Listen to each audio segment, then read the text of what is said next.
Hello friends, welcome to quick revision point. My name is Raksha Srivastava.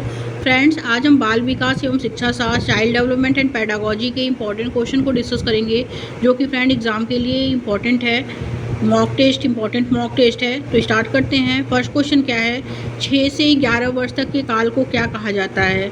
ए है शैशवावस्था, B है प्रारंभिक बाल्यावस्था, सी है माध्यमिक बाल्यावस्था, एंड डी है पूर्व संक्रियात्मक अवस्था। तो 6 से 11 वर्ष तक के काल को जो कहा जाता है वो माध्यमिक बाल्यावस्था कहा जाता है। माध्यमिक बाल्यावस्था जो होता है वो 6 से 11 वर्ष तक का होता है। ओके, तो राइट आंसर जो होगा फ्रेंड सी हो जाएगा। नेक्स्ट क्वेश्चन देखेंगे। वह समय जब बच्चे वातावरण के कुछ उद्दीपन से खास तौर पर प्रभावित होते हैं क्या कहलाता है? ए है संवेदनशील काल, बी है स्कीमा, सी है संवेगात्मक समय काल, एंड डी है जैविक परिपक्वता। तो वह समय जब बच्चे वातावरण के कुछ उद्दीपन से खास तौर पर प्रभावित होते हैं वो कहलाता है संवेदनशील काल। ओके, राइट आंसर ए हो जाएगा। आगे देखते हैं फ्रेंड। कथन ए कहता है बच्चों के शारीरिक विकास का उसके सामाजिक और संज्ञानात्मक विकास पर कोई प्रभाव नहीं पड़ता है। तो ये गलत है, क्योंकि बच्चों के शारीरिक विकास का उसके सामाजिक व संज्ञानात्मक विकास पर प्रभाव पड़ता है, क्योंकि विकास के आयाम का आपस में कोई संबंध नहीं है। ये भी गलत है, क्योंकि विकास की जो आयाम होते हैं वो एक दूसरे से जुड़े होते हैं, और विकास जो होता है वो विदाउट हेरिडिटी और विदाउट इन्वॉल्वमेंट से नहीं होता है, दोनों के कोरिलेशन से होता है। जब विकास में आनुवंशिकता और पर्यावरण दोनों आपस में जुड़ते हैं तो विकास होता है। ओके, तो ये गलत है, दोनों इसमें गलत है। तो ए और आर इसमें दोनों गलत है फ्रेंड। तो राइट आंसर डी हो जाएगा। आगे देखते हैं। माध्यमिक स्कूल में बच्चों के विकास एवं समाजीकरण में परिवार की जो होती है और समकक्षियों की। तो माध्यमिक स्कूल में बच्चों के विकास एवं समाजीकरण में परिवार की महत्वपूर्ण भूमिका है और समकक्षियों की प्रमुख भूमिका है। ओके, तो राइट आंसर जो होगा फ्रेंड बी हो जाएगा। आगे देखते हैं। जीन पियाजे के अनुसार इनमें से कौन सा कारक संज्ञानात्मक विकास में महत्वपूर्ण भूमिका नहीं निभाता है? तो ए है गतिविधि, बी है भौतिक दुनिया के साथ अनुभव, सी है परिपक्वता अनुकूलन, एंड डी है परिपक्वता। तो जीन पियाजे के अनुसार इनमें से कौन सा कारक जो है वो संज्ञानात्मक विकास में महत्वपूर्ण भूमिका नहीं निभाता है? तो वो है अनुकूलन। राइट आंसर सी हो जाएगा। ओके, नेक्स्ट क्वेश्चन देखेंगे फ्रेंड। जीन पियाजे के अनुसार किस चरण में बच्चे संरक्षण व वर्गीकरण के कौशल विकसित कर लेते हैं?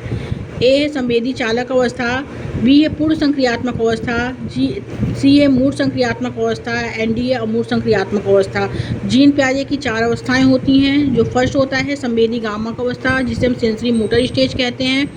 फिर आता जो 0 से 2 वर्ष तक होता है। फिर होता है प्री ऑपरेशनल स्टेज, जिसे हम पूर्ण संक्रियात्मक अवस्था कहते हैं, जो 2 से 7 वर्ष तक होता है। फिर होता है कॉन्क्रीट ऑपरेशनल स्टेज, जिसे हम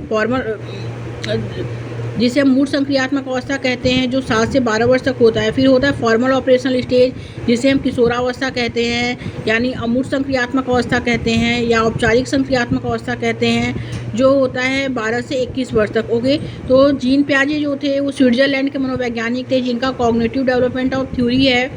उनके अनुसार किस चरण में बच्चे जो होते हैं संरक्षण व वर्गीकरण के कौशल विकसित कर लेते हैं? वो होता है कॉन्क्रीट ऑपरेशनल स्टेज, यानी जीन पियाजे की 3rd अवस्था जो होती है मूर्त संक्रियात्मक अवस्था, जो 7 से 12 वर्ष तक होती है, उसमें बच्चे जो होते हैं संरक्षण व वर्गीकरण के कौशल विकसित कर लेते हैं। ओके, राइट आंसर सी हो जाएगा फ्रेंड। नेक्स्ट क्वेश्चन देखेंगे।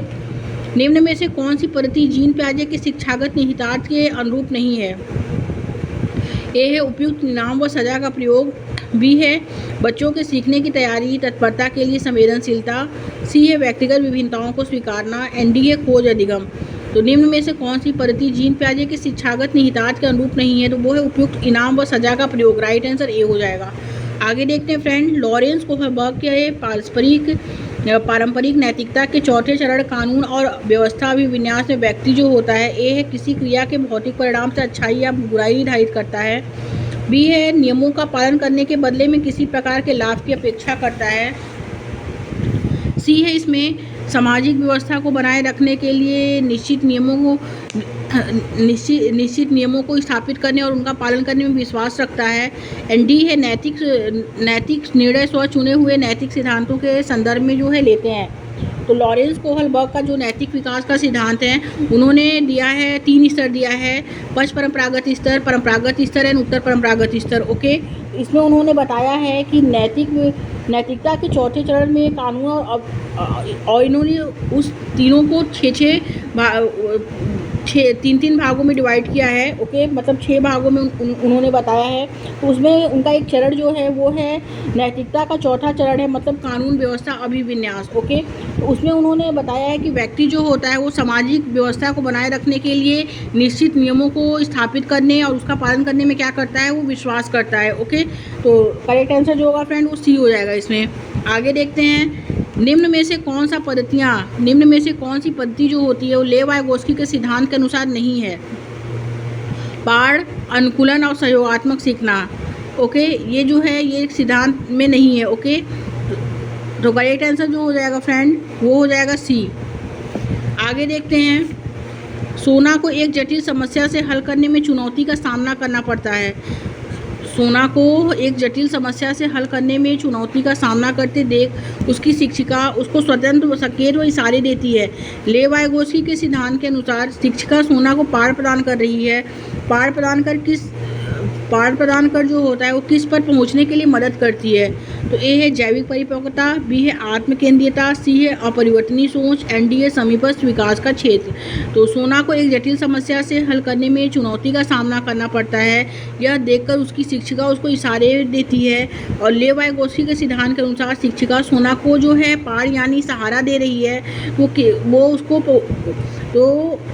वह किस पर पहुंचाने में मदद करती है। तो वो जोन ऑफ प्रॉक्सिमल डेवलपमेंट यानी समीपस्थ विकास का क्षेत्र। ओके, समीपस्थ विकास का क्षेत्र में जो ये पार्ट वर्ड है वो इसलिए होता है, ये इसका मतलब होता है एक सीढ़ीनुमा मदद होती है। अगर बच्चे को कोई चीज़ नहीं आता है तो उसे ये सहारा एक सीढ़ीनुमा मदद दी जाती है। शिक्षिका उसको इशारे से या थोड़े से सहारे देती है तो वो बच्चा जो होता है वो बेहतर सीखता है। ओके, तो राइट आंसर डी हो जाएगा फ्रेंड। नेक्स्ट क्वेश्चन देखेंगे, एक प्रगतिशील कक्षा में इंक्लूसिव क्लासरूम जो होता है फ्रेंड उसमें ए है अनुशासन को एक स्वनिर्देशित आंतरिक क्रिया के रूप में देखा जाता है। ओके, और शिक्षक सीधे निर्देश की परिस्थिति से ज्ञान का स्थानांतरण करता है, तो सीधे निर्देश नहीं देता है, गलत है ये। सी क्या है, पाठ्य पुस्तक की सीखने का एकमात्र स्रोत है, ये भी गलत है। पाठ्य पुस्तक को ही जीवन का सीखने का एकमात्र स्रोत नहीं है। ओके, और डी क्या है, बच्ची एक निष्क्रिय भूमिका ग्रहण करती है, ये भी गलत है। इंक्लूसिव क्लासरूम जो होता है फ्रेंड उसमें अनुशासन को एक स्वनिर्देशित आंतरिक क्रिया के रूप में जो है वो देखा जाता है। ओके, राइट आंसर ए हो जाएगा। आगे देखते हैं, अकॉर्डिंग टू हार्वर्ड गार्डनर का जो बहुबुद्धि का सिद्धांत है उसमें उन्होंने नृत्यक व नाटककार में किस प्रकार की बुद्धि को अधिक मात्रा में बताया है। ओके, तो हार्वर्ड गार्डनर बोलते हैं कि जो बुद्धि होती है वो भी अलग अलग होती है। इन्होंने वो बहुबुद्धि का सिद्धांत दिया है जिसमें इन्होंने बुद्धि के 8 प्रकार बताए हैं हार्वर्ड गार्डनर। ओके, तो उसमें उन्होंने जो नृत्यक व नाटककार में जो बुद्धि बताई है वो बताई है सारी गति संवेदनात्मक बुद्धि, क्योंकि जब नृत्य होता है नाटक होता है तो शरीर का जो हिलना डुलना होता है तो क्या है वो सारी गति संवेदनात्मक बुद्धि है। ओके, करेक्ट आंसर बी हो जाएगा फ्रेंड। नेक्स्ट क्वेश्चन देखेंगे, पुरुष ताकतवर निर्णय लेने वाले और घर के मुखिया होते हैं जबकि महिलाएं कमज़ोर दब्बू सहनशील होती हैं और केवल घरेलू काम ही कर सकती हैं। विकास उदाहरण है, तो ए है जेंडर रूढ़िवादिता का, बी है जेंडर समता का, सी है जेंडर लचीलापन का, एंड डी है जेंडर समानता का। तो राइट आंसर जो हो जाएगा friend gender stereotype. Okay, correct answer A हो जाएगा। आगे देखते हैं, निम्नलिखित में से कौन सी समालोचनात्मक चिंतन करने वाले शिक्षार्थी की मुख्य विशेषता है। तो फर्स्ट है इसमें मानसिक विचारों में खुलापन, सेकंड है उत्सुकता एवं जिज्ञासा, थर्ड है प्रश्न पूछते हैं और स्पष्टीकरण करते हैं, एंड फोर्थ है इसमें बिना सोच विचार के निर्देश का पालन करते हैं, तो ये गलत है। एंड फिफ्थ है परिकल्पनाओं का निर्माण करते हैं और प्रयोगों की योजना बनाते हैं। ओके, तो समालोचनात्मक चिंतन जो होता है उसमें शिक्षार्थी की जो कैरेक्टरिस्टिक्स होती है वो यह होती है कि इसमें मानसिक विचारों में खुलापन होता है, उत्सुकता एवं जिज्ञासा होती है और प्रश्न पूछते हैं और उसका स्पष्टीकरण करते हैं, परिकल्पनाओं का निर्माण करते हैं और प्रयोगों की योजना बनाते हैं। ओके, तो राइट आंसर जो होगा फ्रेंड्स सी हो जाएगा। आगे देखेंगे, बच्चों के आकलन के बारे में निम्नलिखित में से कौन सा कथन जो है वो सही नहीं है। ए है मूल्यांकन केवल अंक के रूप में मात्रात्मक होना चाहिए, तो केवल जो है फ्रेंड वो निगेटिव है और यही ऑप्शन करेक्ट हो जाएगा, क्योंकि मूल्यांकन केवल अंक के रूप में मात्रात्मक होना चाहिए, तो ये करेक्ट हो जाएगा, क्योंकि निगेटिव क्वेश्चन पूछा है तो निगेटिव आंसर होगा, तो राइट आंसर ए हो जाएगा इसमें। बाकी सेकंड क्या है, कक्षा की गतिविधियों के दौरान मूल्यांकन किया जाना चाहिए, ये करेक्ट है। बच्चों का अवलोकन आकलन का एक महत्वपूर्ण उपकरण है और ये भी है, सही है। और डी क्या है, आकलन को बच्चों के सीखने की निरंतरता को समझने पर ध्यान देना चाहिए, तो ये भी करेक्ट है। तो नेगेटिव क्वेश्चन पूछा तो ए राइट आंसर हो जाएगा। आगे देखते हैं, समावेशन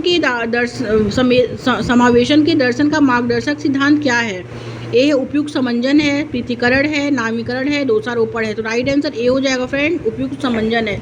आगे देखते हैं, वंचित पृष्ठभूमि के विद्यार्थियों को, ए है इसमें अलग अलग स्कूलों में अध्ययन का प्रावधान लिया जाना चाहिए क्योंकि उनकी संज्ञानात्मक क्षमता अन्य छात्रों से मेल नहीं खा सकती है। बी है व्यावसायिक शिक्षा दी जानी चाहिए ताकि वे अपने माता पिता के व्यवसाय को आगे बढ़ा सकें। सी है नियमित स्कूलों में रखा जाना चाहिए और पाठ्यक्रम को अनुकूलित करने और सभी छात्रों के लिए उनके सामाजिक सांस्कृतिक संदर्भ में सीखने की सुविधा के प्रयास किए जाने चाहिए। एंड डी है बिल्कुल भी शिक्षा नहीं देनी चाहिए। तो वंचित पृष्ठभूमि के विद्यार्थी जो होते हैं उनको नियमित स्कूलों में रखा जाना चाहिए और पाठ्यक्रम को अनुकूलित करने और सभी छात्रों के लिए उनके सामाजिक सांस्कृतिक संदर्भ के में सीखने की सुविधा के प्रयास किए जाने चाहिए। ओके, राइट आंसर सी हो जाएगा फ्रेंड। नेक्स्ट क्वेश्चन देखेंगे, विशिष्ट प्रकार की विकलांगता वाले विद्यार्थी के समावेशन के लिए उपयुक्त समंजन युक्ति का सही युग्म मिलान कौन सा है। तो ए है अधिगम कठिनाई कार्य पूरे कर पाने के लिए अतिरिक्त समय। बी है ध्यान न्यूनता अतिक्रियाशीलता विकार बेहद जटिल। सी है दृष्टि बाधिता मुद्रित सामग्री का प्रावधान। एंड डी है वाक बाधिता व्याख्यान विधि का प्रयोग। तो विशिष्ट प्रकार की विकलांगता वाले विद्यार्थियों के समावेशन के लिए उपयुक्त समंजन युक्ति का सही युग्म जो होता है वो यह है कि अधिगम कठिनाई कार्य पूरे कर पाने के लिए अतिरिक्त समय। ओके, राइट आंसर ए हो जाएगा। आगे देखते हैं फ्रेंड, कथन ए कहता है सृजनात्मकता केवल कलाकार वैज्ञानिक कवि जैसे व्यक्तियों तक ही सीमित है, तो ये गलत है कि सृजनात्मकता केवल जो आ गया तो निगेटिव है, गलत है। तर्क आर है फ्रेंड कि दस्ती कार्य जैसे बढ़ईगिरी व खाना पकाने में सृजनात्मकता की कोई गुंजाइश नहीं है, तो ये भी गलत है। ए और आर इसमें दोनों रॉन्ग है। ओके, तो राइट आंसर जो होगा फ्रेंड डी हो जाएगा। आगे देखते हैं, अभिकथन ए कहता है शिक्षकों को व्यक्तिगत विभिन्नताओं को ध्यान में रखने के लिए पाठचर्या और आकलन के तरीकों को लागू करने में लचीला होना चाहिए। बिल्कुल करेक्ट है, क्योंकि बच्चों में पाई जाने वाली व्यक्तिगत विभिन्नता को स्वीकार किया जाना चाहिए और उनका सम्मान किया जाना चाहिए, ये भी करेक्ट है। तो ए और आर फ्रेंड इसमें दोनों सही है और आर जो है सही व्याख्या करता है ए की। ओके, तो राइट आंसर ए हो जाएगा। आगे देखेंगे, स्कूल और समुदाय के बारे में निम्नलिखित में से कौन सा कथन सही है। ए है स्कूल और समुदाय को बच्चों की भलाई के लिए मिलकर काम करना चाहिए। बी है वंचित समूहों के बच्चों के लिए गुणवत्तापूर्ण शिक्षा सुनिश्चित करने में स्कूल की कोई भूमिका नहीं होती है। सी है वंचित समुदाय के बच्चों की गुणवत्तापूर्ण शिक्षा सुनिश्चित करने के लिए समुदाय की कोई भूमिका नहीं होती है, तो ये गलत है। बी निगेटिव, सी निगेटिव, गलत है। एंड डी क्या है, बच्चों की भलाई के लिए स्कूलों और समुदायों के बीच कोई बातचीत न होना ही बेहतर है, तो ये भी गलत है। तो स्कूल और समुदाय के बारे में निम्नलिखित में से कौन सा कथन सही है। तो सही यह है फ्रेंड कि स्कूलों और समुदाय को बच्चों की भलाई के लिए मिलकर काम करना चाहिए। राइट आंसर ए हो जाएगा। आगे देखते हैं फ्रेंड, नेक्स्ट क्वेश्चन क्या है। नेक्स्ट क्वेश्चन है, मोनू का मानना था कि उसके भाषाई कौशल अच्छे हैं, उसके अंग्रेजी की परीक्षा में कम अंक आने का कारण है कि उसको अच्छे से पढ़ाई न करना। मोनू अपने प्रदर्शन का आरोपण जो है किस कारक को कर रहा है। तो ए पर्यावरणीय कारक, आनुवंशिक कारक, योग्यता की कमी एंड कोशिश की कमी। तो राइट आंसर डी हो जाएगा फ्रेंड, कोशिश की कमी है। ओके, नेक्स्ट क्वेश्चन देखेंगे, कथन ए कहता है बच्चों का संपूर्ण शारीरिक व संवेगात्मक विकास उसके सीखने में को बहुत अधिक प्रभावित करता है, बहुत प्रभावित करता है। तो ये करेक्ट है, क्योंकि अकादमिक अधिगम पर व्यक्तिगत संवेगात्मक कारकों का कोई प्रभाव नहीं पड़ता है, तो ये गलत है। क्योंकि अकादमिक अधिगम पर व्यक्तिगत संवेगात्मक कारकों का प्रभाव पड़ता है, ना कि नहीं पड़ता, तो ये निगेटिव है, ये गलत है। ए सही है इसमें। ओके, राइट आंसर सी हो जाएगा। ए सही है, आर गलत है। नेक्स्ट क्वेश्चन देखेंगे, एक माध्यमिक स्कूल कक्षा कक्ष में शिक्षिका को विद्यार्थियों को महारत लक्ष्य करने के लिए प्रोत्साहित करना चाहिए, मतलब मास्टर ओरिएंटेड। ओके, तो राइट आंसर ए हो जाएगा फ्रेंड। आगे देखते हैं, विभिन्न घटनाओं को समझने के लिए बच्चों द्वारा गढ़ी सहज संरचनाएं क्या होती हैं। तो ए दर्शाती हैं कि बच्चों की सोच कितनी गलत और तर्कहीन है। बी ए को सजा देकर दृढ़ता से हतोत्साहित करना चाहिए। सी है बच्चों की चिंतन की प्रक्रियाओं में अंतर्दृष्टि देनी चाहिए। एंड डी है महत्वहीन और शिक्षण अधिगम प्रक्रिया में इनको अनदेखी करनी चाहिए। तो राइट आंसर सी हो जाएगा फ्रेंड कि विभिन्न घटनाओं को समझने के लिए बच्चों द्वारा गढ़ी सहज संरचनाएं जो होती हैं वो बच्चों की चिंतन की प्रक्रियाओं में अंतर्दृष्टि उनको देनी चाहिए। राइट आंसर सी हो जाएगा। आगे देखेंगे लक्ष्य की प्राप्ति के लिए चरण दर चरण प्रक्रिया में जो विशिष्ट आयाम से सरोकार रखती है क्या कहलाती है? ए है कलन विधि, बी है स्वभावानुभाविकता, सी है अनुरूपता एंड डी है साधन लक्ष्य विश्लेषण। राइट आंसर ए हो जाएगा फ्रेंड, कलन विधि कहलाती है। नेक्स्ट क्वेश्चन देखेंगे जब विद्यार्थी नए कौशल व संप्रत्यय सीखते हैं तब एक शिक्षिका को ए जटिल व बेहद चुनौतीपूर्ण कार्य देने चाहिए, बी है विद्यार्थियों को विकल्प देने चाहिए कि वे अपने अनुसार कार्य की कठिनाई स्तर का चयन करें, सी है अमूर्त संप्रत्ययों को व्याख्यान विधि से प्रस्तुत करना चाहिए, डी है विद्यार्थियों को प्रश्न पूछने वे आपस में संवाद करने से हतोत्साहित करना चाहिए। तो जब विद्यार्थी नए कौशल के संप्रत्यय सीखते हैं तब एक शिक्षिका को विद्यार्थियों को विकल्प देने चाहिए कि वे अपने अनुसार कार्य की कठिनाई का स्तर का चयन करें। ओके, राइट आंसर बी हो जाएगा। नेक्स्ट क्वेश्चन देखेंगे अधिगम में सक्रिय जुड़ाव को किसमें बढ़ावा नहीं दिया जाता है? तो पूछताछ और जांच में बढ़ावा दिया जाता है, चर्चा और बहस में बढ़ावा दिया जाता है, अन्वेषण और प्रयोग में बढ़ावा दिया जाता है, लेकिन रटकर स्मरण करने में कोई बढ़ावा इसको नहीं दिया जाता है। राइट आंसर बी हो जाएगा। आगे देखते हैं बच्चे निम्नलिखित में से किस प्रकार के माध्यम से सबसे अच्छी तरह से सीखते हैं? तो ये है अनुकूलन, बी है यांत्रिक रूप से अभ्यास, सी अन्वेषण और सहयोग एंड डी है निष्क्रिय अनुकरण। तो राइट आंसर सी हो जाएगा, अन्वेषण और सहयोग। आगे देखते हैं फ्रेंड राष्ट्रीय शिक्षा नीति 2020 जैसी शिक्षा की समकालीन नीतियाँ बच्चों में कौन से कौशल विकसित किए जाने का प्रस्ताव रखती हैं? तो ए है आलोचनात्मक सोच, बी है प्रतिस्पर्धी की भावना, सी है इसमें निष्क्रिय ग्रहण एंड डी है रटने। तो राइट आंसर ए हो जाएगा फ्रेंड, आलोचनात्मक सोच। ओके, आगे देखते हैं नेक्स्ट क्वेश्चन क्या है। एक सेट हम लोग कंप्लीट कर लिए, अब दूसरे सेट पे आते हैं। दूसरा सेट में है फ्रेंड की कथन ए कहता है ज़्यादातर बच्चों के दूध के दांत जो होते हैं 6 वर्ष की उम्र में टूट जाते हैं, परंतु किसी 5 या 7 वर्ष के बच्चों के दांत टूटने को असामान्य नहीं देखा जाता है। तो ये बिल्कुल करेक्ट है। ओके, कि ज़्यादातर बच्चों के दूध के दांत जो होते हैं 6 वर्ष की उम्र में टूट जाते हैं, परंतु किसी 5 या 7 वर्ष के बच्चों के दांत टूटने को असामान्य नहीं देखा जाता है। तो ये करेक्ट है। और आर क्या है? हालांकि विधि व शारीरिक विकास का क्रम सार्वभौमिक है, इसमें व्यक्तिगत विभिन्नताएं यानी इंडिविजुअल डिफरेंसेस जो होते हैं के अनुसार काफ़ी परास होता है। ये भी करेक्ट है।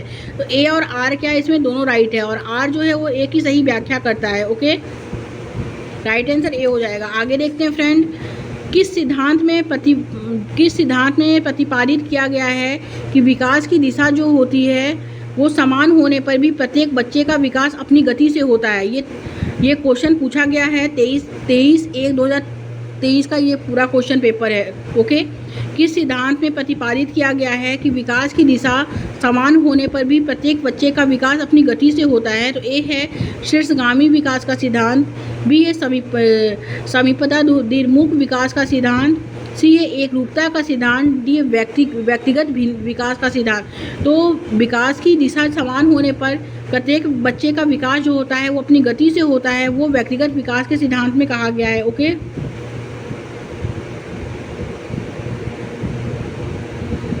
राइट आंसर जो होगा फ्रेंड वो डी हो जाएगा इसमें।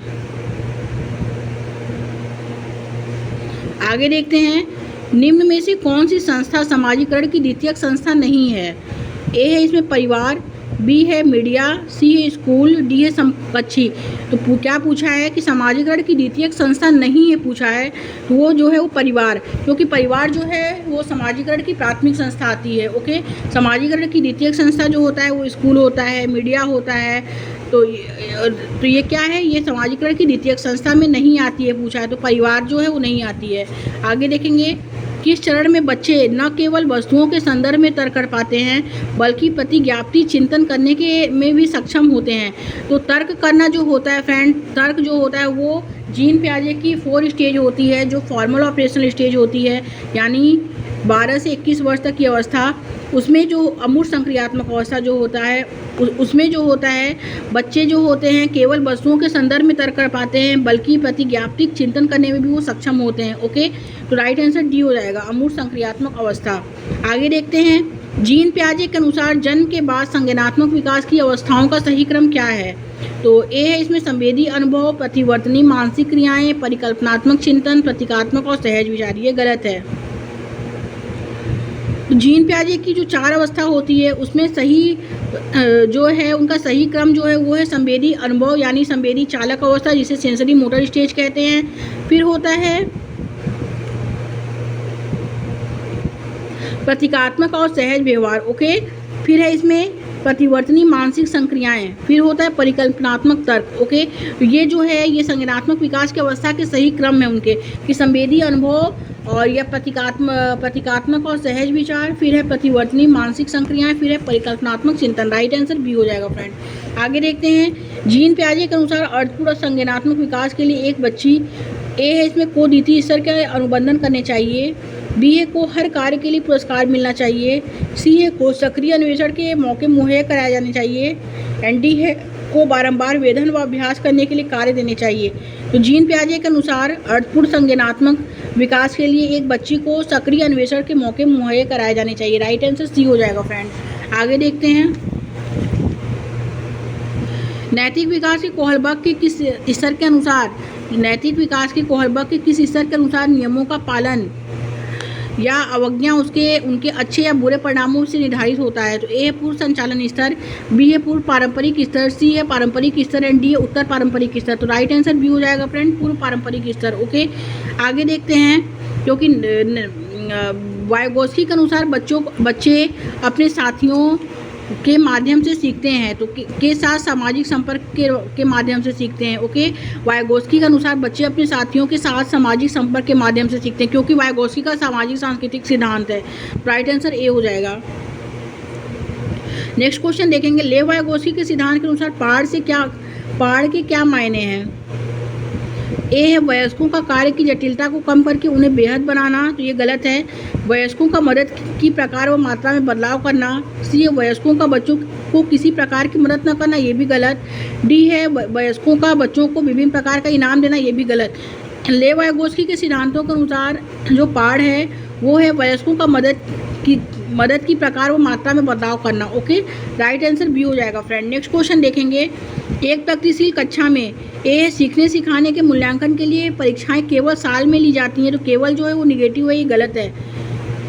बी है बच्चों का सम्मान किया जाता है और शिक्षकों का हर बच्चे की क्षमता में विश्वास होता है, एंड सी है एक रूपी व मानकीकृत पाठचर्या का पालन किया जाता है, तो मानकीकृत पाठचर्या ये भी गलत है।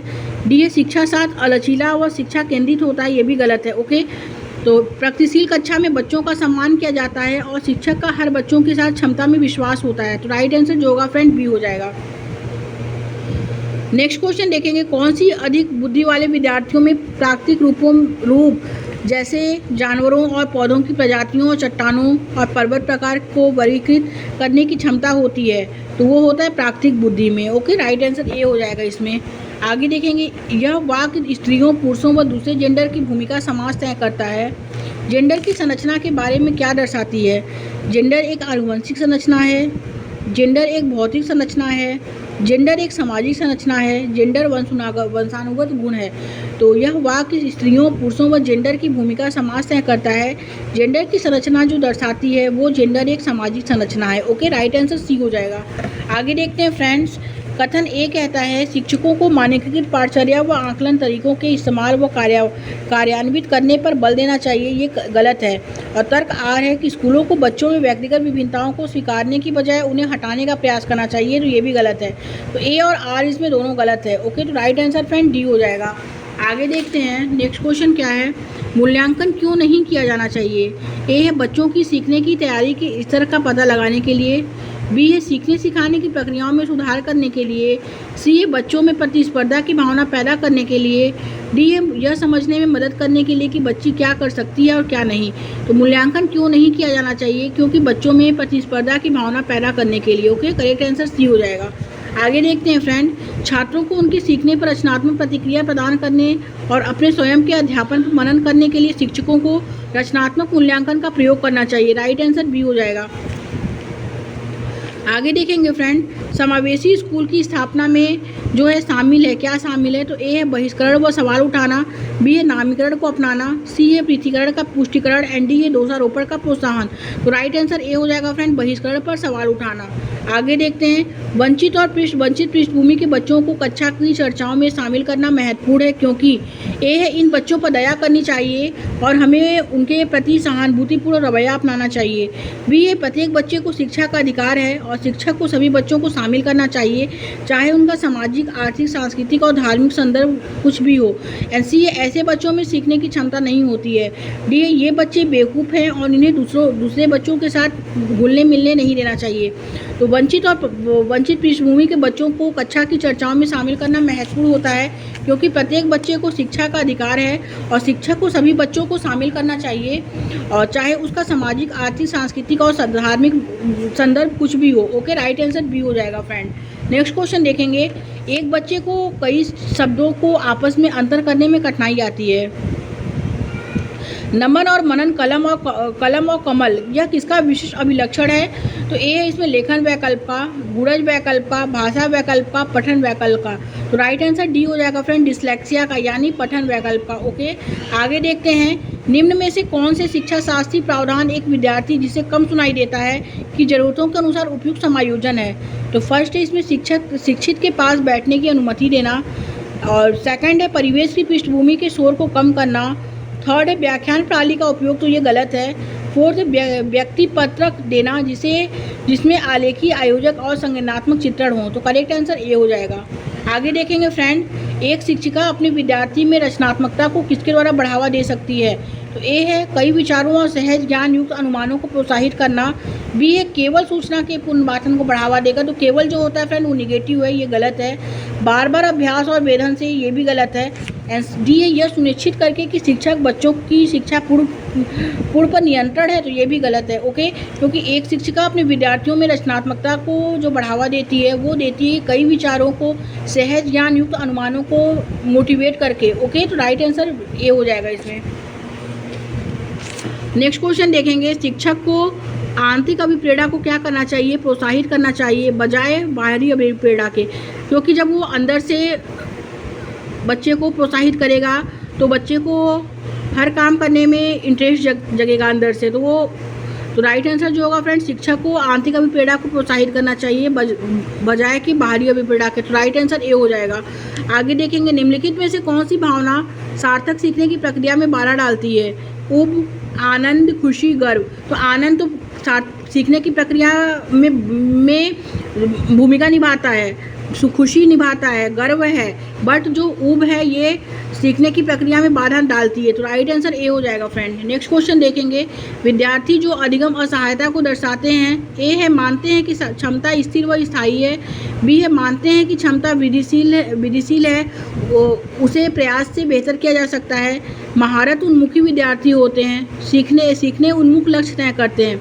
तो अधिगम असहायता को दर्शाना जो मतलब यह होता है कि मानते हैं कि क्षमता स्थिर व स्थायी है। ओके, अधिगम असहायता जो दर्शाते हैं वो यह मानते हैं कि क्षमता क्या है, स्थिर व स्थायी है, राइट आंसर ए हो जाएगा फ्रेंड। नेक्स्ट क्वेश्चन देखेंगे, बच्चा क्या सीखता है, वह कितनी अच्छी तरह सीखता है, विभिन्न परिस्थिति में उस सीखने को कैसे लागू कर पाता है, यह इस पर निर्भर करता है कि ए है वस्तुओं और लोगों के अवलोकन और अंतःक्रिया के अवसर, बी है शिक्षक याद रखने और याद करने के कितने अवसर प्रदान करता है, सी है सीखने को सुनिश्चित करने के लिए उसे किस तरह की सजा दी जाती है, एंड डी है कार्यों को पूरा करने के लिए उसे किस विभिन्न प्रकार के भौतिकवादी पुरस्कार दिए जाते हैं।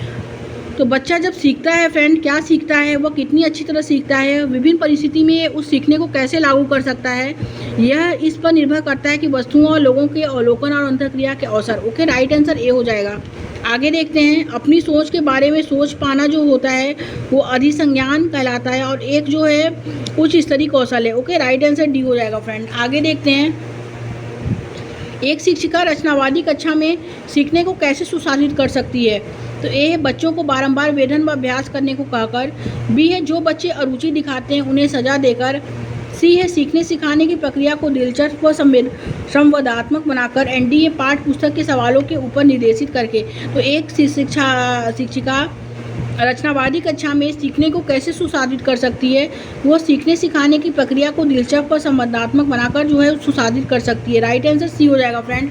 आगे देखते हैं, कथन ए कहता है, माध्यमिक स्कूली कक्षा में एक शिक्षिका की प्रमुख भूमिका ज्ञान का स्थानांतरण व विद्यार्थियों के गलत उत्तरों को सही करना है, तो ये गलत है। क्योंकि सीखना तथ्यों को अर्जित करने की प्रक्रिया है, तो वेधन बारंबार अभ्यास से आती है, ये भी गलत है। तो ए और आर इसमें दोनों गलत है फ्रेंड, तो राइट आंसर डी हो जाएगा। आगे देखते हैं, निम्न में से कौन सी रणनीति अर्थपूर्ण अधिगम को सुसाधित नहीं करेगी? तो ए है समकक्षी को समझना, बी है संकल्पनात्मक मानचित्र बनाना, सी है मानचित्र चित्र व प्रभाव संचित करना। ओके, और डी है इसमें उदाहरण व गैर उदाहरण सोचना, एंड ई है खुद से सवाल करना। तो ये चारों इसमें सभी करेक्ट है। ओके, तो राइट आंसर फर्स्ट हो जाएगा फ्रेंड, 4 डी हो जाएगा। पहला, दूसरा, तीसरा, चौथा, पांचवा सब करेक्ट है इसमें। नेक्स्ट क्वेश्चन देखेंगे, नेहा हमेशा रश्मि से अधिक अंक प्राप्त करने के लिए करती है ताकि वो खुद को रश्मि से बेहतर दिखा पाए। नेहा किस प्रकार के लक्ष्य निर्धारित कर रही है? तो ए है आंतरिक अभिप्रेरणा द्वारा निर्धारित लक्ष्य, बी है सीखने के लक्ष्य, सी है महारत लक्ष्य, एंड डी है प्रदर्शन लक्ष्य। तो करेक्ट आंसर डी हो जाएगा फ्रेंड, प्रदर्शन लक्ष्य। नेक्स्ट क्वेश्चन देखेंगे, एक सामाजिक रचनावादी कक्षा कक्ष में बच्चों का सीखना किससे प्रभावित नहीं होगा? तो ए है कक्षा कक्ष में की जाने वाली गतिविधियों से, बी है पाठचर्या और पुस्तकों में दी गई विषय वस्तु से, सी है सहकर्मी समूह के साथ अंतःक्रिया से, एंड डी है दोस्तों द्वारा प्राप्त अंकों से। तो एक सामाजिक रचनावादी कक्षा कक्ष में बच्चों का सीखना जो होता है वो किससे प्रभावित नहीं होता है? तो वो दोस्तों द्वारा प्राप्त अंकों से प्रभावित नहीं होता है। राइट आंसर डी हो जाएगा। ओके, दूसरा सेट भी खत्म हो गया फ्रेंड, अब तीसरे सेट पे आते हैं। नेक्स्ट क्वेश्चन है फ्रेंड,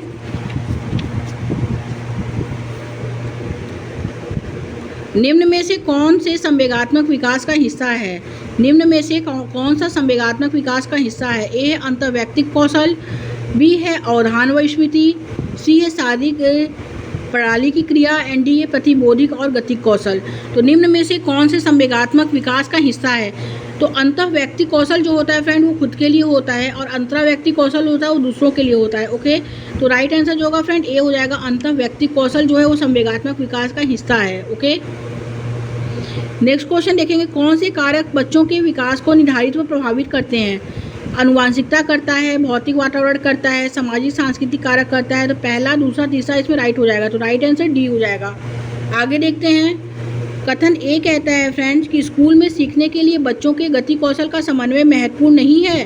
तो गलत है, क्योंकि स्कूल में सीखने के लिए बच्चों के गति कौशल का समन्वय जो होता है वो इम्पोर्टेंस रखता है, क्योंकि सीखना और विकास जो होते हैं एक दूसरे से स्वतंत्र नहीं होते हैं, एक दूसरे से जुड़े होते हैं। ओके, तो ये भी गलत है। तो ए और आर इसमें दोनों गलत है, तो राइट आंसर जो होगा फ्रेंड डी हो जाएगा। आगे देखते हैं, माध्यमिक स्कूल में परिवार व समकक्षियों की बच्चों के विकास में क्या भूमिका है? तो ए है दोनों की कोई भूमिका नहीं है, तो ये गलत है। बी है परिवार की कोई भूमिका नहीं है, समकक्षियों की महत्वपूर्ण भूमिका, तो ये भी गलत है कि परिवार की तो महत्वपूर्ण भूमिका होती है और समकक्षी, और सी क्या है समकक्षियों की कोई भूमिका नहीं है, परिवार की प्रमुख भूमिका, तो ये भी गलत है। माध्यमिक स्कूल में परिवार और समकक्षियों की बच्चों के विकास में जो भूमिका है वो है दोनों की अलग अलग महत्वपूर्ण भूमिका होती है। ओके, तो राइट आंसर डी हो जाएगा फ्रेंड। आगे देखते हैं, नेक्स्ट क्वेश्चन क्या है, एक विद्यार्थी शाब्दिक कथन के तर्क को बिना वास्तविक परिस्थिति से संबंधित किए विवेचित कर लेता है कि पियाजे के अनुसार विद्यार्थी संज्ञानात्मक विकास की किस अवस्था में है? तो ए है औपचारिक संक्रियात्मक अवस्था, बी है पूर्व संक्रियात्मक अवस्था, सी है मूर्त संक्रियात्मक अवस्था, एंड डी है संवेदी गामक या संवेदी क्रियात्मक अवस्था। ओके, तो जो तर्क को बिना वास्तविक परिस्थिति से संबंधित किए विवेचित कर लेता है तो वो है औपचारिक संक्रियात्मक अवस्था, यानी जीन पियाजे की चौथी अवस्था है। ये दूसरे सेट में भी क्वेश्चन पूछा था, तीसरे सेट में भी ये क्वेश्चन घुमा के फिर पूछा है, तो औपचारिक संक्रियात्मक अवस्था। ओके, नेक्स्ट क्वेश्चन देखेंगे, जीन पियाजे के अनुसार बच्चों की सोच जो होती है वयस्कों से होती है। तो जीन पियाजे के अनुसार बच्चों की सोच जो होती है वो गुणात्मक रूप से क्या होती है, भिन्न होती है। ओके, तो राइट आंसर जो होगा फ्रेंड वो ए हो जाएगा इसमें। आगे देखते हैं, कोहलबर्ग के नैतिक विकास के किस चरण में जो होता है, किस चरण में व्यक्तियों का मानना है कि नियमों में आपसी समझौते शामिल होने चाहिए और व्यक्ति के अधिकारों की रक्षा की जानी चाहिए। तो ये है यांत्रिक सापेक्षता अभिविन्यास, बी है सजा और आज्ञाकारिता अभिविन्यास, सामाजिक अनुबंध अभिविन्यास, अच्छा लड़का अच्छी लड़की अभिविन्यास। तो कोहलबर्ग जो है, कोहलबर्ग का नैतिक विकास का सिद्धांत है, उनके किस चरण में व्यक्तियों का मानना है कि नियमों में आपसी समझौते जो होते हैं शामिल होने चाहिए और व्यक्ति के अधिकारों की रक्षा की जानी चाहिए। तो वो राइट आंसर ए हो जाएगा, यांत्रिक सापेक्षता अभिविन्यास। ओके, और सजा और आज्ञाकारिता अभिविन्यास तो वो यह होता है कि जिसमें अगर कोई चीज़ जैसे रखा है चॉकलेट, तो वो बच्ची उस चीज़ को लेती नहीं है, लेने में वो डरती है कि उसे वो सज़ा मिलेगी। तो वो क्या है, वो सज़ा और आज्ञाकारिता अभिविन्यास में आएगा। सामाजिक अनुबंधन अभिविन्यास में सामाजिकता से रिलेटेड होगा कि ओके। और अच्छा लड़का अच्छी लड़की अभिविन्यास में ये होता है कि अगर बच्चा कोई कार्य करता है तो उसे लोग अच्छा कार्य करता है तो उसे लोग अच्छा लड़का कहते हैं, और बुरा कार्य करता है तो उसे लोग बुरा लड़का कहते हैं। तो ये क्या है, ये अच्छे लड़के अच्छी लड़की अभिविन्यास में आता है। तो कोहलबर्ग के नैतिक विकास के जो चरण होते हैं उसमें व्यक्ति का मानना है कि नियमों में आपसी समझौते जो शामिल होने चाहिए, वो व्यक्ति के अधिकारों की रक्षा इसमें जो की जाती है वो यांत्रिक सापेक्षता अभिविन्यास में की जाती है। ओके, मतलब आपसी समझौता जो होता है फ्रेंड वो यांत्रिक सापेक्षता अभिविन्यास में होता है। तो करेक्ट आंसर जो होगा ए हो जाएगा। आगे देखते हैं, लेव वाइगोस्की ने सिद्धांत में प्रस्तावित किया है कि सीखना जो होता है वो ज्ञान के सह निर्माण की प्रक्रिया है। तो ए है व्यवहारवादी, बी है सामाजिक सांस्कृतिक, सी है सूचना के प्रसंस्करण एंड डी है मनोगत की। तो लेव वाइगोस्की ने सामाजिक सांस्कृतिक यानी सोशियो कल्चर थ्योरी लेव वाइगोस्की की है। उन्होंने अपने सामाजिक सांस्कृतिक सिद्धांत में प्रस्तावित किया है कि सीखना जो होता है ज्ञान के सह निर्माण की प्रक्रिया है। ओके, राइट आंसर बी हो जाएगा। आगे देखते हैं, नेक्स्ट क्वेश्चन है, निम्न में से क्या लेव वाइगोस्की के सिद्धांतों का उपयुक्त कहावत निहितार्थ है। तो ए है बच्चों से अपेक्षा रखनी चाहिए कि वे पूर्ण रूप से खुद से चीज़ों को खोज पाएंगे। बी है बच्चों में वांछनीय व्यवहार को बढ़ावा देने के लिए उन्हें इनाम देने चाहिए। सी है बच्चों में अवांछनीय व्यवहार को कम करने के लिए सज़ा देनी चाहिए। डी है बच्चों का सीखने में मार्गदर्शन व सहायता करनी चाहिए। तो बिल्कुल ये जो है ये उपयुक्त कक्षा निहितार्थ है लेव वाइगोस्की के अकॉर्डिंग कि बच्चे का सीखने में मार्गदर्शन करना चाहिए व उसको सहायता करनी चाहिए। ओके, राइट आंसर डी हो जाएगा। आगे देखते हैं, रोमा जयप्रीत को एक खासवर्ड पहेली सुलझाने में संकेत व इशारे देकर मदद करती है जब तक जसप्रीत उसे कहने से में बेहतर न हो जाए। रोमा का धीरे धीरे उसकी मदद करना निम्न में से किसका उदाहरण है। तो धीरे धीरे जो होता है फ्रेंड, धीरे धीरे उसकी मदद करना और इशारे देना एक सीढ़ीनुमा मदद होती है, यानी पहाड़। लेव वाइगोस्की के अकॉर्डिंग है तो यानी पहाड़, इसका जो होता है धीरे धीरे मदद करना निम्न में से किसका उदाहरण है, तो वो पहाड़ का उदाहरण है। ओके, राइट आंसर ए हो जाएगा। नेक्स्ट क्वेश्चन देखेंगे, कथन ए कहता है एक प्रगतिशील कक्षा में शिक्षिका को होना चाहिए और बच्चों को नियंत्रण में रखना चाहिए। तो इंक्लूसिव क्लासरूम जो होता है उसमें बच्चों को नियंत्रण में रखा जाता है। ओके, उसमें बच्चों को केंद्र में रखा जाता है, बच्चा ही उसमें इम्पोर्टेंस होता है, तो ये गलत है। और अकदार का आर क्या है फ्रेंड, बच्चे तभी सीखते हैं जब शिक्षक उन पर पूर्ण रूप से नियंत्रण रखते हैं, तो ये भी गलत है। जब बच्चे जब तभी सीखेंगे जब शिक्षक उन पर नियंत्रण रखेगा तो थोड़ी सीखेंगे। बच्चे स्वतंत्र रूप से सीखते हैं, बच्चे करके सीखते हैं, बच्चे स्कूल के बाहरी परिवेश से सीखते हैं। ओके, ना कि शिक्षक उस पर नियंत्रण रखेगा तो बच्चे सीखेंगे, तो ये गलत है। तो ए और आर इसमें दोनों गलत है, तो राइट आंसर डी हो जाएगा फ्रेंड। नेक्स्ट क्वेश्चन देखेंगे, फिल इन दी ब्लैंक्स वाले विद्यार्थी अपने पूर्व ज्ञान के आधार पर संबंध बनाने में सक्षम होते हैं और विचारों के बीच वर्गीकरण, पैटर्निंग और संबंधों को गहराई से देख पाते हैं। तो पूर्व ज्ञान जो होता है और पूर्व ज्ञान के आधार पर संबंध बनाने में सक्षम होते हैं और विचारों के बीच मतलब वर्गीकरण, पैटर्निंग, संबंध बनाने में गहराई से देख पाते हैं। तो पैटर्निंग जो होता है फ्रेंड वो होता है तर्क गणितीय बुद्धि में आता है। ओके, पैटर्निंग, रेखा, वर्गीकरण ये सब जो होता है ये बुद्धि हार्वर्ड गार्डनर के अकॉर्डिंग जो बुद्धि है उनमें उनकी तर्क गणितीय बुद्धि में ही आएगा। ओके, तो राइट आंसर जो होगा फ्रेंड ए हो जाएगा इसमें। आगे देखते हैं, सह शिक्षा कक्षा में लड़कों के लिए एक शिक्षक की टिप्पणी बहादुर बनो और लड़कियों की तरह कमज़ोर व्यवहार मत करो किसको बढ़ावा देता है। तो ये जेंडर स्टीरियोटाइप यानी जेंडर रूढ़िवादिता को बढ़ावा देता है। ओके, राइट आंसर बी हो जाएगा फ्रेंड। नेक्स्ट क्वेश्चन देखेंगे, निम्न में से कौन सतत व समग्र मूल्यांकन के प्रमुख अभिलक्षण हैं। तो ए है इसमें, इसका प्राथमिक उद्देश्य विद्यार्थियों का पृथकीकरण व नामीकरण करना है। तो पृथकीकरण और नामीकरण जो होता है वो निगेटिव टैग वर्ड है, तो ये गलत होता है कि विद्यार्थियों का पृथकीकरण व नामीकरण नहीं किया जाना चाहिए। ओके, गलत। सेकंड क्या है, यह शिक्षकों को अपने शिक्षा शास्त्र पर मदद करने के अवसर देता है। तो बिल्कुल करेक्ट है कि सतत व समग्र मूल्यांकन जो होता है, कंटिन्यूअस एंड कॉम्प्रिहेंसिव इवैल्यूएशन जो होता है उसके अभिलक्षण जो होते हैं कि यह शिक्षक को उसके शिक्षा शास्त्र में मदद करने के अवसर देता है, यह मूल्यांकन को सीखने का हिस्सा मानता है। ओके, तो दूसरा और तीसरा इसमें राइट आंसर हो जाएगा। तो राइट आंसर जो होगा फ्रेंड वो सी हो जाएगा। आगे देखते हैं, निम्नलिखित में से कौन सा प्रश्न समालोचनात्मक चिंतन को बढ़ावा देता है कि बजाय सूचना के मात्र पता स्मरण को। तो ए आखिरी जनगणना किस वर्ष में हुई थी। बी है महात्मा गांधी का जन्म कहाँ हुआ था, और सी है इसमें भारत के प्रथम राष्ट्रपति कौन थे, एंड डी है समाज में लोकतांत्रिक आदर्श को बढ़ावा कैसे दिया जाता है। तो ये यही राइट हो जाएगा इसमें। ओके, आगे देखते हैं फ्रेंड, वंचित समूह के विद्यार्थी के समावेश को सफल करने के लिए शिक्षक को क्या करना चाहिए। ए है अलग अलग प्रकार की गतिविधि के माध्यम से उनकी संस्कृति के विभिन्न पहलुओं को शामिल करना चाहिए। बी है उन्हें सांस्कृतिक गतिविधियों में भाग लेने के लिए हतोत्साहित करना चाहिए और पढ़ाई पर ध्यान देने के लिए नहीं करना चाहिए। तो हतोत्साहित, पढ़ाई पर ध्यान न देना, ये निगेटिव, ये गलत। सी क्या है, उन्हें सांस्कृतिक गतिविधि में भाग लेने के लिए प्रोत्साहित करना चाहिए परंतु पढ़ाई पर नहीं। तो ये भी गलत है कि पढ़ाई पर प्रोत्साहित न करके सांस्कृतिक गतिविधियों में प्रोत्साहित करना चाहिए, ये भी गलत है।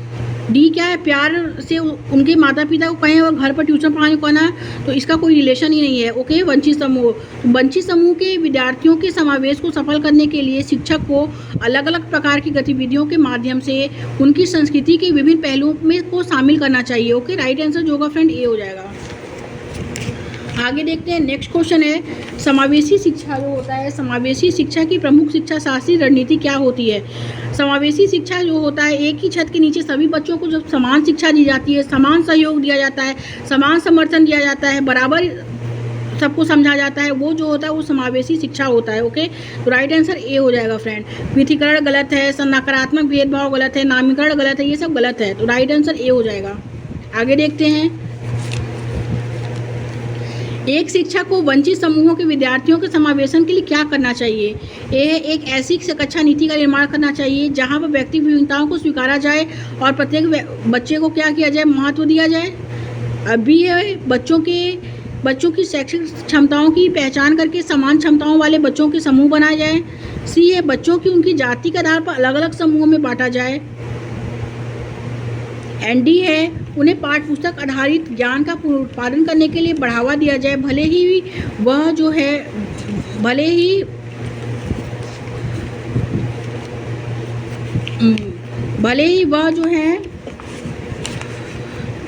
उनके अर्थहीन हो।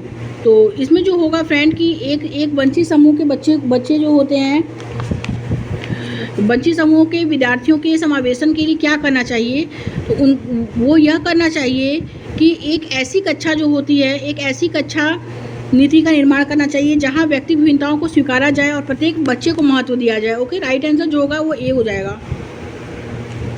आगे देखेंगे, एक बच्ची के बुद्धि परीक्षण के स्कोर यह दर्शाते हैं कि वह औसत से ऊपर है, वह कक्षा में नियमित तथा क्रियाशील है, उसके गणित के ग्रेड तथा लिखने का कौशल अच्छा है, परंतु उसके सुस्वर पाठन करने के लिए कहा जाता है तो उसका निष्पादन बुरा होता है। बच्ची में किसके लक्षण होते हैं, बच्ची में जो होते हैं फ्रेंड वो डिस्लेक्सिया के लक्षण होते हैं, क्योंकि पूछा है यहाँ पे सुस्वर पाठन करने के लिए उसे कहा जाता है लेकिन उसका निष्पादन बुरा होता है। जब वो पढ़ती है तो वो सही से पढ़ नहीं पाती है। ओके, तो बच्ची में जो लक्षण होते हैं होने की संभावना है वो डिस्लेक्सिया है, क्योंकि डिस्लेक्सिया पठन विकार से संबंधित है।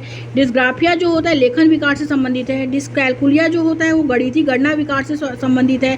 ऑटिज्म वाले जो बच्चे होते हैं, डिसएबल्ड बच्चे जो होते हैं वो स्वाधीनता में सम्मिलित है। तो ओके, तो इसमें पूछा है स्व पाठन करने के लिए कहा जाता है लेकिन उसका निष्पादन उसमें बुरा होता है, यानी वह सही से कर नहीं पाती है, तो वो डिस्लेक्सिया है। ओके, राइट आंसर सी हो जाएगा इसमें। नेक्स्ट क्वेश्चन देखेंगे, रचनात्मकता क्या है। ए है बिना उब के किसी कार्य को बार बार करने की क्षमता। बी है इसमें लंबे गद्यांशों को रटने की क्षमता। सी है अपसारी ढंग से सोचने की क्षमता। एंड डी है फ्रेंड इसमें दूसरों की नकल जोंक की त्यों करने की क्षमता। तो रचनात्मकता जो होता है फ्रेंड वो होता है कि अपसारी ढंग से सोचने की क्षमता। ओके, करेक्ट आंसर जो होगा इसमें सी हो जाएगा। आगे देखते हैं, सामाजिक रचनात्मक परिप्रेक्ष्य में सीखने को किस प्रकार देखा जाता है। सक्रिय और सामाजिक प्रक्रिया के रूप में देखा जाता है। ज्ञान व निष्क्रिय अर्जन के रूप में आप देखेंगे। निष्क्रिय जो होगा वो निगेटिव है, गलत है। व्यवहार में अपेक्षाकृत स्थायी परिवर्तन, ये भी गलत है। उत्तेजना और प्रतिक्रिया के बीच अनुबंधन, ये भी गलत है। सक्रिय और सामाजिक परिवेश के रूप में जो देखा जाता है। ओके, राइट आंसर ए हो जाएगा इसमें। आगे देखते हैं फ्रेंड, आंतरिक अभिप्रेरणा का उदाहरण क्या होता है। आंतरिक अभिप्रेरणा का उदाहरण जो है, ए है प्रथम पुरस्कार पाने के लिए पढ़ना। बी है अपनी उत्सुकता की संतुष्टि के लिए सीखना। सी है सराहना पाने के लिए काम पूरा करना। डी है साइकिल पाने के लिए प्रथम आना। तो एक होता है आंतरिक अभिप्रेरणा, एक होती है बाह्य अभिप्रेरणा। आंतरिक अभिप्रेरणा जो होता है फ्रेंड वो होता है अगर हम किसी चीज़ को पढ़ रहे हैं, अगर उत्सुकता से पढ़ रहे हैं और संतुष्टि के लिए सीख रहे हैं, तो वो हमारे अंदर से जागरूक अगर हम होते हैं तभी सीखते हैं। ओके, तो करेक्ट आंसर जो होगा फ्रेंड बी हो जाएगा कि अपनी उत्सुकता की संतुष्टि के लिए सीखना। ओके, नेक्स्ट क्वेश्चन देखेंगे। कथन ए कहता है प्रभावी शिक्षण में छात्रों के साथ सकारात्मक संबंध बनाना, उनकी भावनात्मक ज़रूरतों को महत्व देना चाहिए। तो बिल्कुल करेक्ट है, क्योंकि भावनाएं और सीखना जो है परस्पर संबंधित होती हैं। तो ये भी करेक्ट है। ए और इसमें जो दोनों करेक्ट है, ए और आर जो है दोनों करेक्ट है, और आर जो है वो ए की सही व्याख्या भी करता है। ओके, राइट आंसर ए हो जाएगा। नेक्स्ट क्वेश्चन देखेंगे। महारत उन्मुखी विद्यार्थी कैसे होते हैं, यानी मास्टर ओरिएंटेड चिल्ड्रंस जो होते हैं वो कैसे होते हैं। ए है सीखने के लिए लक्ष्य तय करते हैं, बिल्कुल करेक्ट है। मानते हैं कि क्षमता स्थिर व स्थायी है, तो ये गलत है। सी है, थर्ड है इसमें, बहुत ही आसान लक्ष्य करते हैं और कोई लक्ष्य तय नहीं करते हैं, ये भी गलत है। अपने सीखने को सुधार करने के लिए दूसरों की सहायता व मदद लेते हैं, तो बिल्कुल करेक्ट है। फर्स्ट एंड फोर इसमें राइट आंसर हो जाएगा। तो राइट आंसर जो होगा फ्रेंड इसमें, राइट आंसर जो होगा उसमें जो होगा वो डी हो जाएगा। ओके,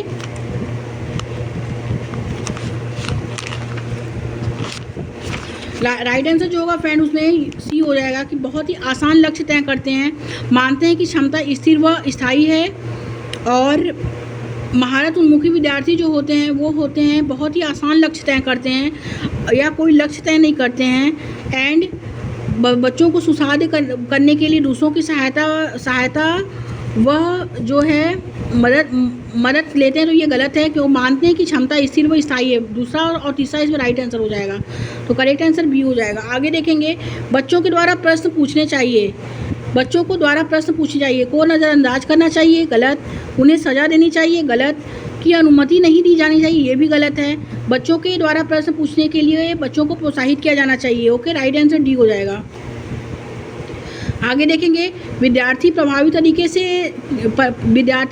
तरीके से तब सीखते हैं जब शिक्षक उनसे किसी प्रकार की अपेक्षा नहीं रखता है। जब शिक्षक को जो होता है उनसे किसी प्रकार की अपेक्षा नहीं रखता है, तो बच्चे प्रभावी तरीके से सीखेंगे, तो ये गलत है। उनसे बहुत कम स्तर की अपेक्षाएं रखता है, ये भी गलत है, तभी विद्यार्थी निगेटिव है। सी क्या है, उन्हें किसी तरह की स्वायत्तता प्रदान नहीं करता है, ये भी गलत है। एंड डी क्या है फ्रेंड इसमें, खोज अधिगम द्वारा अन्वेषण की प्रक्रियाओं पर ध्यान देते हैं, तो करेक्ट है ये कि विद्यार्थी प्रभावी तरीके से तब सीखते हैं जब शिक्षक जो होता है उसके खोज अधिगम द्वारा अन्वेषण की प्रक्रिया पर ध्यान देता है। ओके, राइट आंसर डी हो जाएगा। आगे देखते हैं। शिक्षण अधिगम प्रक्रिया के दौरान शिक्षक द्वारा बच्चों को लगातार नए अन्वेषण, खेल और विभिन्न व्यापारिक गतिविधियों के माध्यम से नया ज्ञान के सर्जन के लिए प्रोत्साहित किया जाता है। यह उदाहरण किसका है, तो ए है इसमें, एक प्रगतिशील कक्षा का जिसमें बच्चों को करके सीखने का अवसर और उसमें सक्रिय भागीदारी है, तो ये तो करेक्ट है। ओके, फर्स्ट इसमें राइट है। एंड सेकंड है फ्रेंड इसमें कि परंपरागत कक्षा का जिसमें शिक्षण अधिगम प्रक्रिया में शिक्षक की सक्रिय भागीदारी होती है, तो ये गलत है। शिक्षक की कोई भागीदारी सक्रिय नहीं होती है, हमेशा जो होता है शिक्षार्थी का भागीदारी होता है, ना कि शिक्षक का होता है। शिक्षार्थी को हर जगह प्रमुखता दी गई है। थर्ड है, एक ऐसी कक्षा जिसमें शिक्षक किताबी ज्ञान से अलग हटकर केंद्रित विधियों से अधिगम कराने को महत्व देता है, बिल्कुल करेक्ट है। एंड फोर्थ है, एक ऐसी कक्षा जिसमें शिक्षक को अधिगम कराने के अन्य तरीकों की जानकारी नहीं है, तो ये भी गलत है। पहला और तीसरा इसमें राइट आंसर हो जाएगा। ओके, तो राइट आंसर ए हो जाएगा फ्रेंड। नेक्स्ट क्वेश्चन देखेंगे। अभिकथन ए कहता है शिक्षार्थियों के विविध प्रकार के समूह को पढ़ाते समय शिक्षक को उनकी सामाजिक और सांस्कृतिक संदर्भ के बारे में किसी भी तरह की चर्चा नहीं करनी चाहिए, तो ये गलत है कि शिक्षार्थियों के विविध प्रकार के समूह को पढ़ाते समय शिक्षक उसके सामाजिक और सांस्कृतिक संदर्भ के बारे में किसी तरह की चर्चा ही नहीं करेगा, तो निगेटिव है, गलत है। और तर्क आर क्या है फ्रेंड, सामाजिक और सांस्कृतिक संदर्भ अधिगम में किसी भी प्रकार की भूमिका नहीं निभाते हैं, तो ये भी गलत है। निभाते हैं ना कि नहीं निभाते हैं, दोनों इसमें गलत है, तो राइट आंसर डी हो जाएगा फ्रेंड। आगे देखेंगे। छात्रों के बीच गहरी संप्रत्यात्मक समझ को विकसित करने के लिए एक शिक्षक को क्या करना चाहिए, तो एक शिक्षक को ए है इसमें, छात्रों को जो है ए है इसमें अवधारणाओं को याद करने पर ध्यान देना चाहिए। बी है प्रत्यक्ष निर्देश के तरीकों का उपयोग करना चाहिए। सी है संसाधन के लिए प्रावधान करना चाहिए जिससे करके सीखने को सुसाधित किया जा सके, तो बिल्कुल ये करेक्ट है कि छात्रों के बीच गहरी संप्रत्यात्मक समझ को विकसित करने के लिए एक शिक्षक को संसाधनों के लिए प्रावधान करना चाहिए जिससे करके सीखने को सुसाधित किया जा सके। एंड डी है इसमें, जो होता है मौखिक प्रस्तुतिकरण करना चाहिए और बच्चों को प्रश्न पूछने से हतोत्साहित करना चाहिए, ये भी गलत है।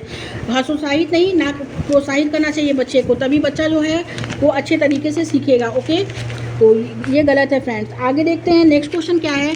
विविध शिक्षण सामग्री का उपयोग करने से बच्चों को सीखने की और अवधारणाओं में किस प्रकार में मदद मिलती है।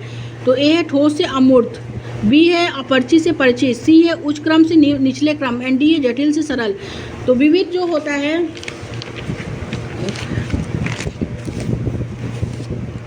विविध भौतिक शिक्षण सामग्री का उपयोग करने से बच्चों को सीखने की अवधारणा में किस प्रकार से मदद मिलती है, तो वो ठोस से अमूर्त में मदद मिलती है। ओके, तो करेक्ट आंसर जो होगा फ्रेंड ए हो जाएगा इसमें।